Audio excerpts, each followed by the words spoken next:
So dahan-dahan lang tayo amigo at malakas yung ano, amihan. Oh.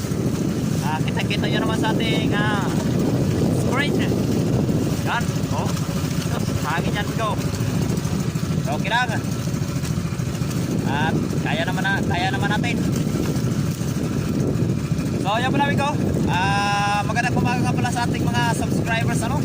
Yun, maraming salamat po sa mga nag-subscribe sa ating video at dagdagan naman po yung ating subscribers. So maraming salamat po sa inyo lahat at yun, malaking bagay na rin po yun sa ating YouTube channel. So yun, sa mga viewers dyan at sa mga silent viewers, magandang umaga po sa inyo lahat.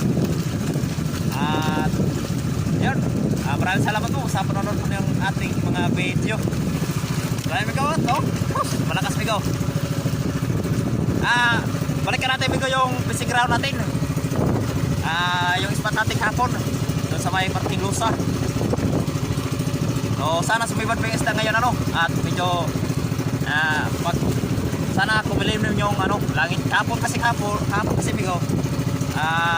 Maulan kaya yung isda sumibad kapon.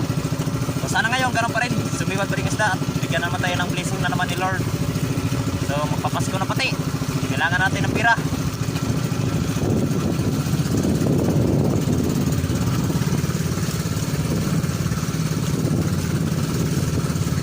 O simula dito migo, mga 3 oras pa natin tatakbuhin at dahan-dahan lang tayo.